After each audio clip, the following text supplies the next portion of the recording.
Hey there, greetings everyone, and welcome back to another episode of Plan B Success. We have Dr. Fred Moss with us today, all the way from California. Now, Dr. Moss had an initial interest in psychiatry, and he was working in the medical paradigm.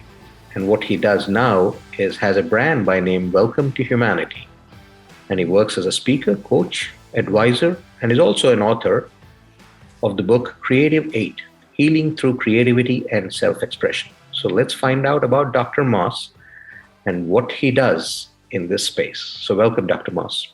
Oh, great. Thank you. Thank you for having me, Rajiv. It's really just a pleasure and honor to be with you today. Let's get this thing going. Let's find out about each other.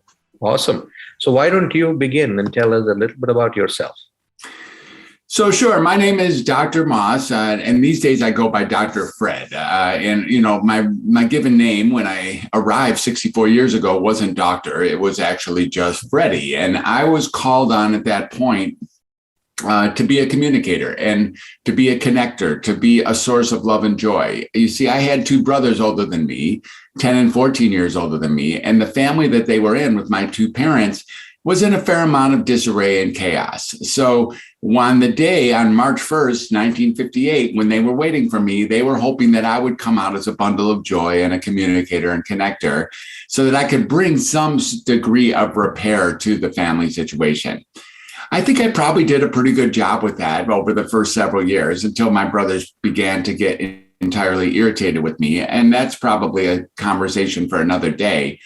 But one thing I really got to realize is that by connecting people through communication, through creativity, some things could get done that otherwise wouldn't be done without that level of communication. So I began, in whatever little boy way I could, to be really enchanted with the idea of communication. And I felt like that's all that we needed to learn in this lifetime was how to communicate with each other. My hope as I entered school, kindergarten, et cetera, would be that that's where I would learn that. I would be with a bunch of kids or a bunch of teachers, and they would show me how to talk and listen to each other. But that isn't what happened. In kindergarten, when I arrived, I was already a bit precocious. I knew how to read. I knew how to write a little bit. I knew how to do simple math because I had my two brothers who had taught me that. And, the kids I was with, they didn't know how to do any of that. And they really just wanted to throw blocks and pick their nose and wait for the afternoon nap. Those are things I wanted to do too, but I also wanted to read and I also wanted to communicate. And so I just kind of gave up that kindergarten wasn't going to be the space where I learned, but I sure did learn how to talk. I began talking a lot, and in elementary school, I taught in every grade. There's no teacher I had in elementary school who forgets having Fred as one of their students. And I was just hoping to learn how to be a master in communication. If we fast forward a little bit, you can imagine that in junior high, I was disappointed again. In high school, even more disappointed, realizing it was almost worse than kindergarten. And then I decided that I would go to college. And I knew there I would really learn how to communicate. So I enrolled and registered at this college that was 40 miles to the west because I loved their football helmet. And it was in Ann Arbor, Michigan at the University of Michigan. Mm-hmm. I went there for about a year and a half, and I really learned that communication wasn't what the emphasis was in college either. They were asking me to sit in a chair and watch the professor and then remember everything that the professor said word for word and then regurgitate it back. And the closer I could get to being exactly the same, they would then call me a good student and pass me into the next level. Well, that wasn't communication I was looking for. I was looking for discourse. I was looking for exchange of ideas and plans and dreams. So I left school. I dropped out of school, and I did what any self-respecting person does in the late 70s when they drop out of school. I boarded a Greyhound bus and went 3,000 miles to Berkeley, California. In Berkeley, California, I decided that I would try to find myself. And that summer, living in a youth hostel, I did. However, it wasn't sustainable. And when I called home, my mother told me, come and get your degree and then go back out and find yourself. So I sauntered back and tried University of Michigan one more time. They said there was this new up and coming field, and it looked like it had a future. and there was a space in the school for me. The field was called computer science, and there was only one computer in all of Michigan at the time.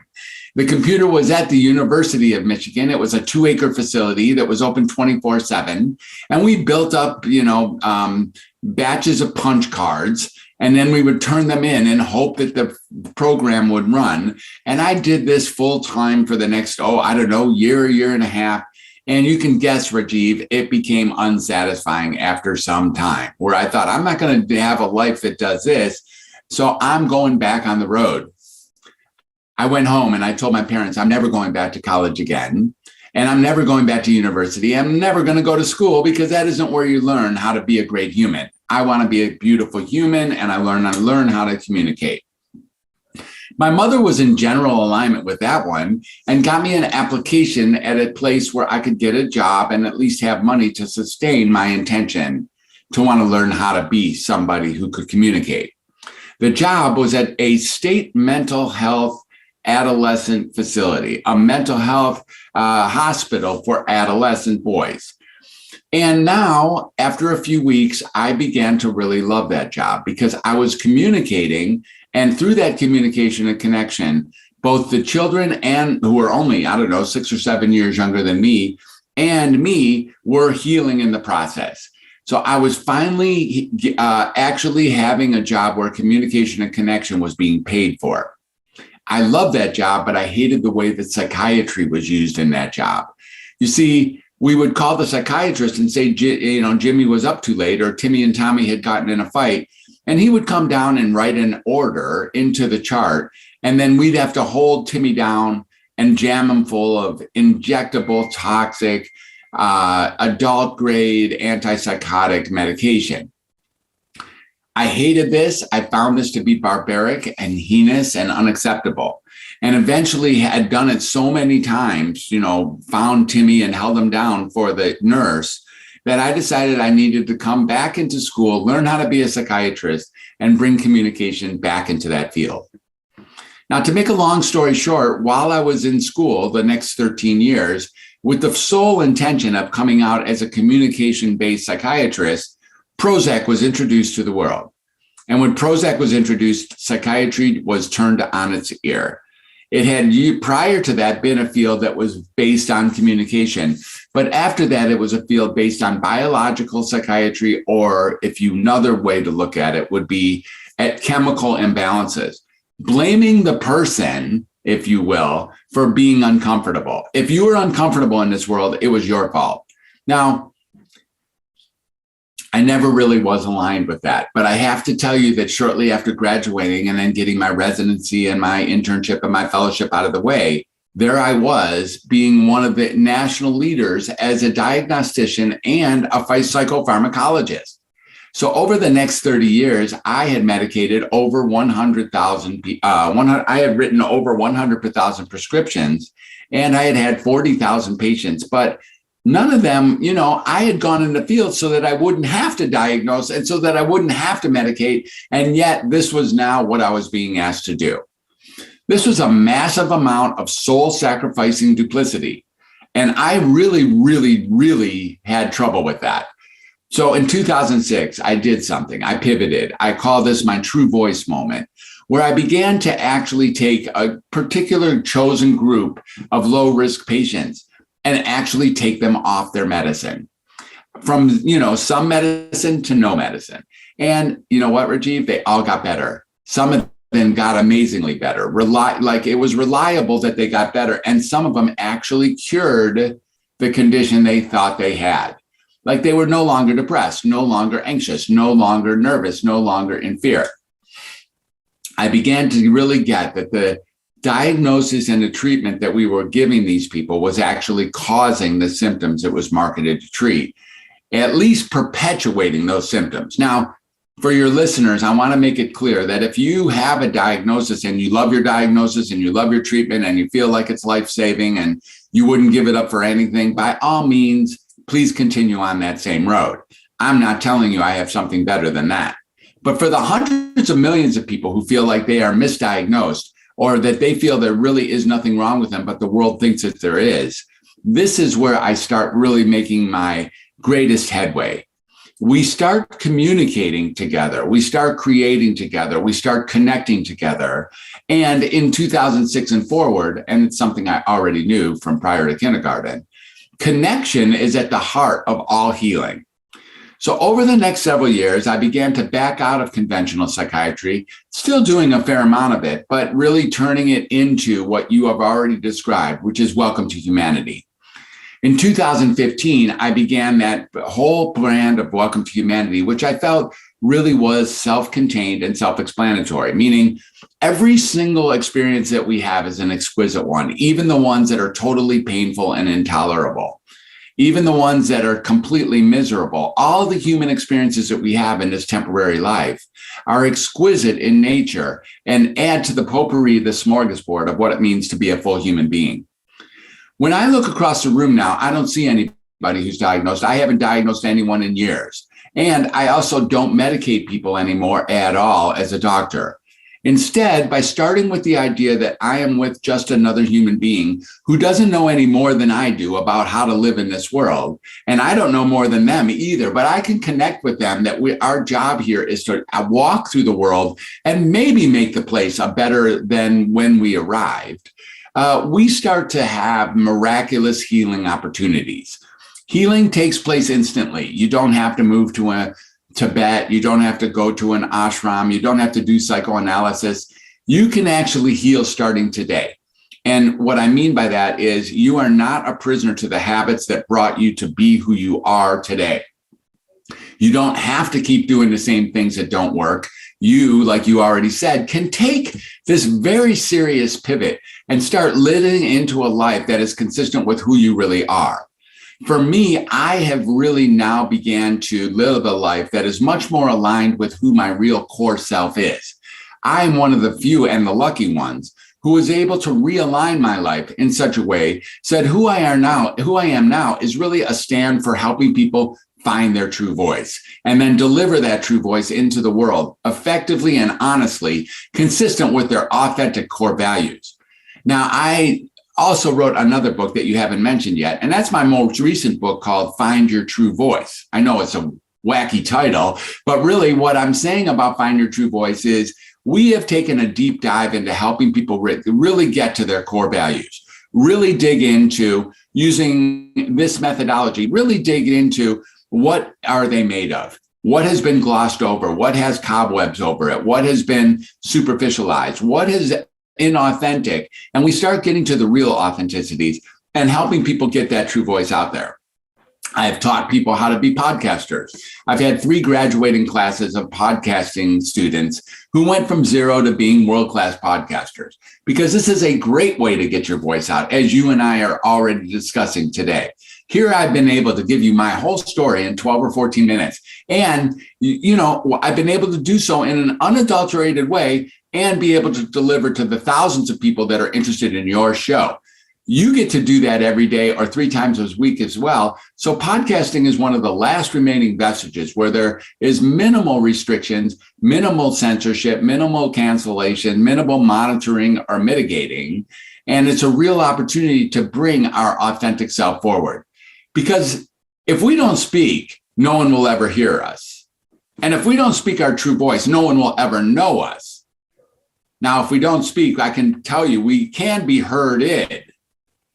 But if we do speak our true voice, well, frankly, we can end all wars, inward and outward, because what's necessary in order to take on any of the challenges of this world is our true voice.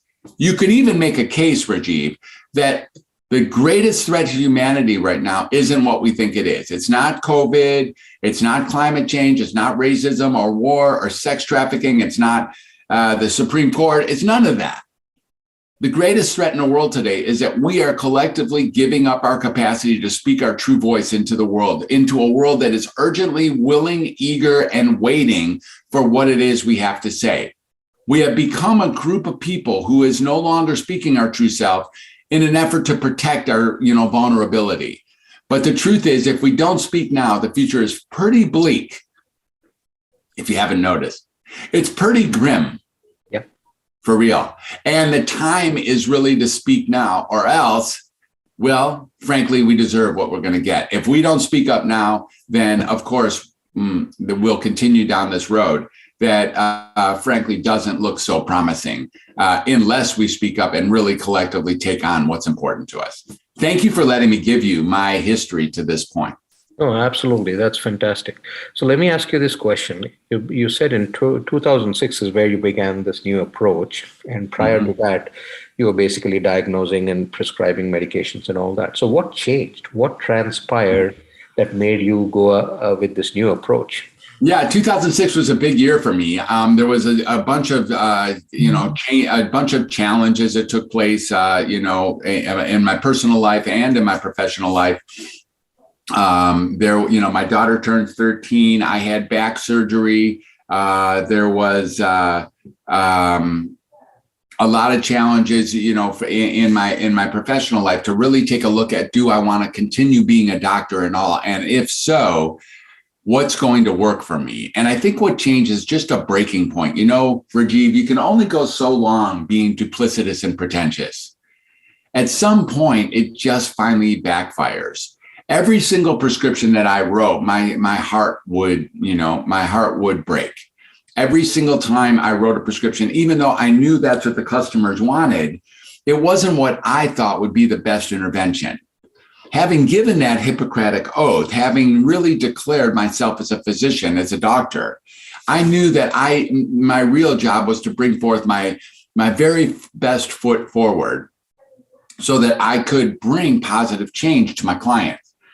And in 2006, I think what happened is I made a decision to stay as a doctor, but if and only if I was able to do so in a way that I already knew would help my clients. I went into the field knowing that medications wasn't the way that I wanted to deliver healing. After all, that's what happened at Fairlawn Center, is I hated holding Johnny down. But when I finally saw that I was actually doing and being that same person that I couldn't stand in the psychiatrist back in the day, I had to make a change. Otherwise, I wouldn't have been able to continue to survive. So in 2006, when I really got this idea, I wonder if the medications are even helping my clients.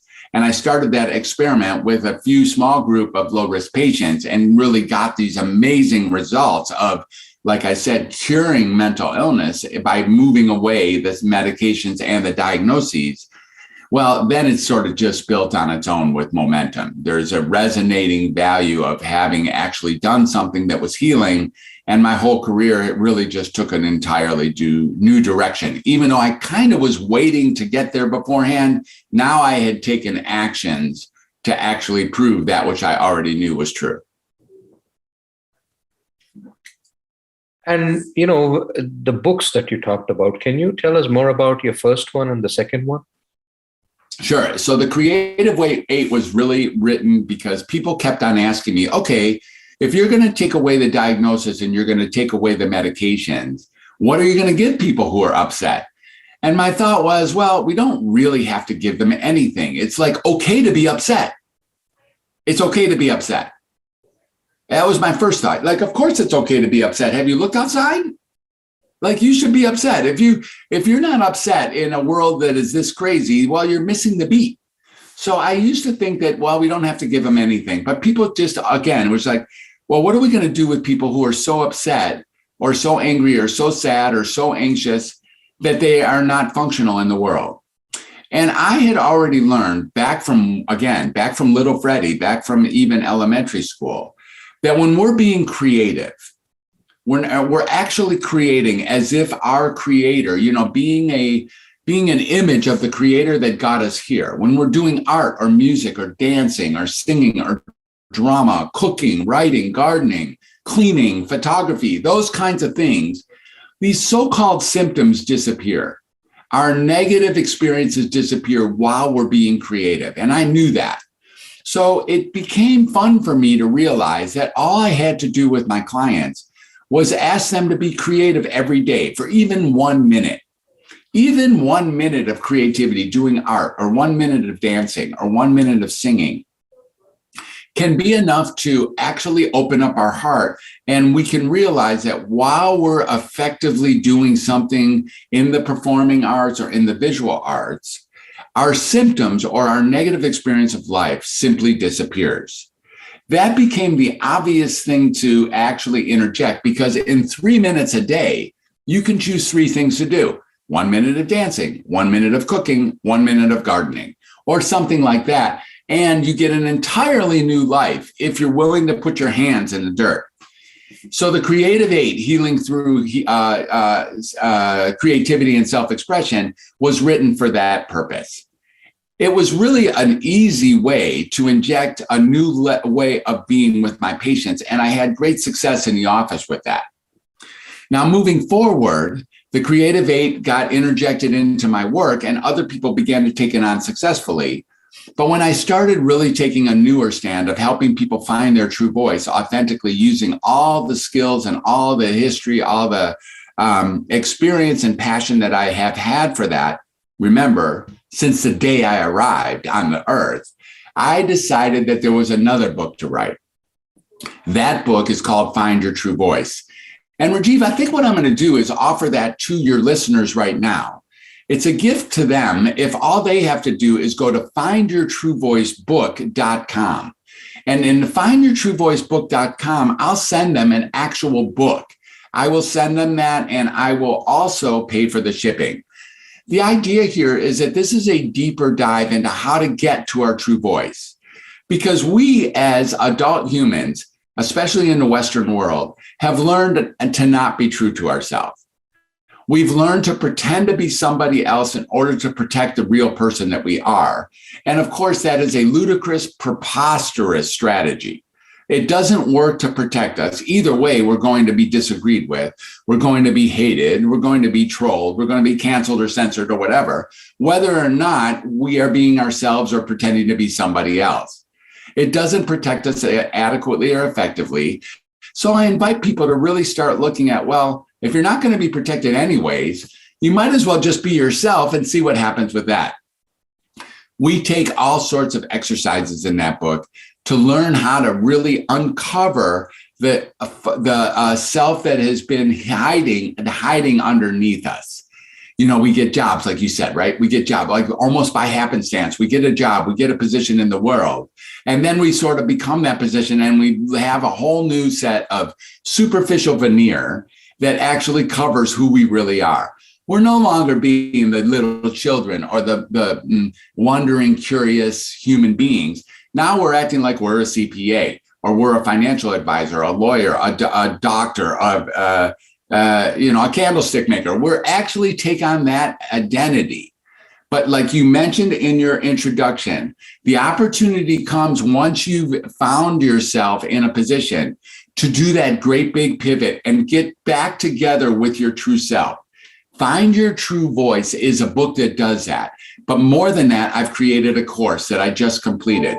The Find Your True Voice course, or your True Voice course, is a course where over a period of 6 months, we really take a whole deep dive into finding your true voice and then learning how to deliver that voice, either as a podcaster or a regular conversationalist inside of your job or the community.